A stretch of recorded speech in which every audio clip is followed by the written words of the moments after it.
मी रेणुका निसर्ग आणि नारी या चॅनलमध्ये आपल्या सर्वांचे स्वागत करते।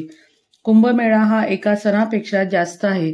आज सर्वांचे लक्ष प्रयागराज येथे होणाऱ्या महाकुंभमेळ्याकडे लागलेले आहे।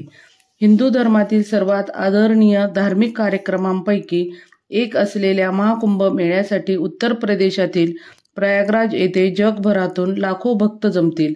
दर 12 वर्षांनी आयोजित या पवित्र मेळाव्याचा उगम समुद्र मंथनाच्या प्राचीन मिथकातून होतो। अमरत्वाच्या अमृताच्या शोधात देव आणि दानवांनी समुद्र मंथन लढाईत या अमृत कलशातील काही थेंब प्रयागराज, हरिद्वार, उज्जैन व नाशिक येथे पडले। त्यामुळे या तीर्थक्षेत्री दर 12 वर्षांनी कुंभमेळा भरतो। दर 12 वर्षांनी पूर्ण कुंभ येतो। दर 6 वर्षांनी अर्धकुंभ हा महाकुंभ आहे, कारण तो दर 144 वर्षांनी एकदा येतो। म्हणजे 12 पूर्ण कुंभ पूर्ण झाल्यानंतर हा महाकुंभ 13 जानेवारी पौष पौर्णिमा ते 26 फेब्रुवारी 2025 महाशिवरात्री या कालावधीत प्रयागराज येथे आहे। तर आज आपण या व्हिडिओत प्रयागराज या तीर्थक्षेत्राचे आध्यात्मिक, ऐतिहासिक, सांस्कृतिक व धार्मिक महत्त्व जाणून घेणार आहोत। जगभरातील लोक या क्षेत्राला भेट देण्यासाठी येतात। आपल्या देशातील या पवित्र तीर्थक्षेत्राची आपल्याला माहिती असणे आवश्यक आहे। त्यासाठी हा छोटासा प्रयत्न। कुंभमेळ्याचे मूळ हिंदू पौराणिक कथांमध्ये आढळते। समुद्र मंथनाच्या कथेमध्ये अमृत मिळवण्यासाठी देव व दानव यांच्या मंथनात अमृत असलेले कुंभ निघाले। राक्षसांना अमरत्वाचा दावा करण्यापासून रोखण्यासाठी मोहिनीच्या रूपात भगवान विष्णूने भांडे ताब्यात घेतले आणि पळून गेले। वाटेत जाताना अमृताचे काही थेंब 4 ठिकाणी पडले, ते म्हणजे प्रयागराज, हरिद्वार, उज्जैन आणि नाशिक। ही 4 स्थळे पवित्र बनली। प्रयागराज केवळ पौराणिक कथांशी संबंधित नसून त्याच्या भूगोलामुळेही विशेष महत्त्व आहे। हे शहर आध्यात्मिक ऊर्जेने भरलेले आहे। प्रयागराजला त्रिवेणी संगम असल्यामुळे विशेष महत्त्व आहे। गंगा, यमुना आणि गूढ सरस्वती यांचा संगम असे मानले जाते की सरस्वती नदी न दिसणारी कुंभमेळ्यात प्रकट होते, जी ज्ञान आणि बुद्धीचे प्रतीक आहे। प्रयागराज या क्षेत्राचा इतिहास समृद्ध आहे। वत्स राज्याची भरभराट झाली आणि कौशांबी त्याची राजधानी होती। गौतम बुद्धांनी कौशांबीला भेट दिली।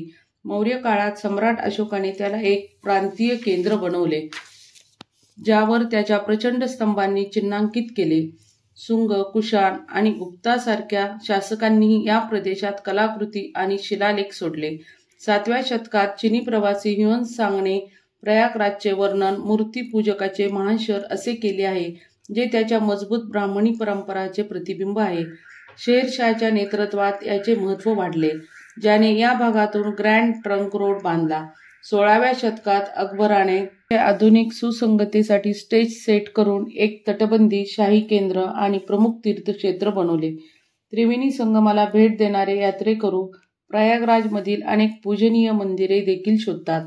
समर्थ रामदासांनी स्थापन केलेल्या तारागंजमधील श्री लेते हनुमानजी मंदिरात शिव, पार्वती, गणेश, भैरव, दुर्गा, काली आणि नवग्रह यांच्या मूर्ती आहेत।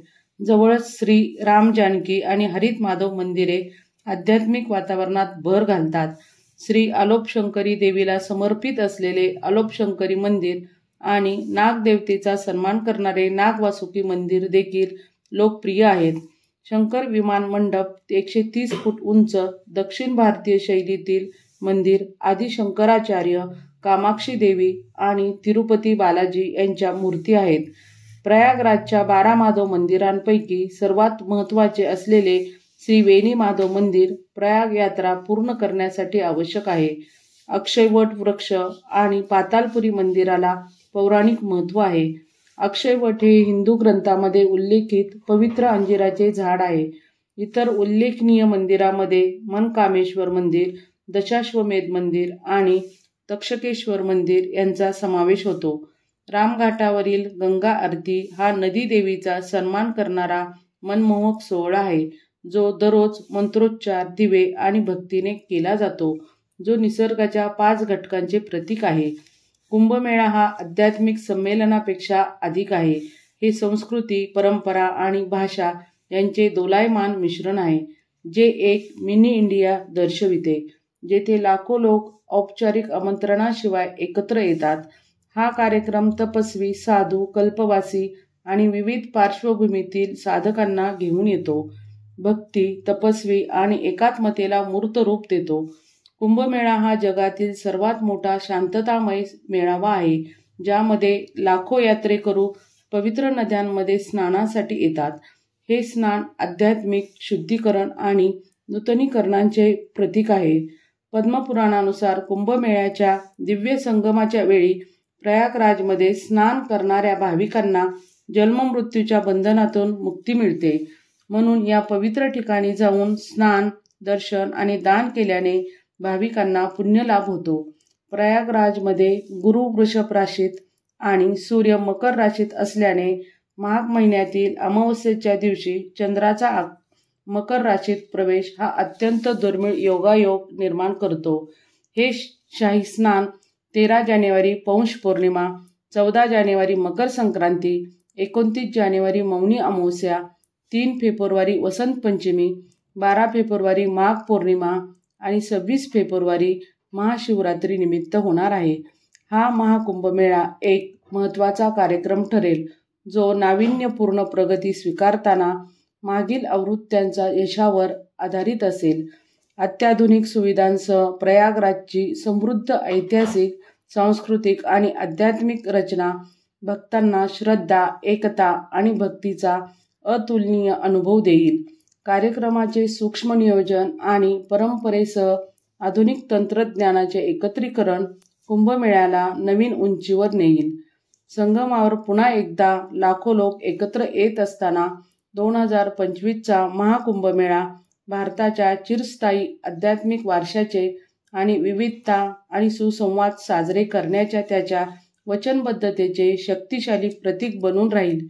ही माहिती तुम्हाला आवडली असेल तर लाईक, शेअर व सबस्क्राईब करा. धन्यवाद.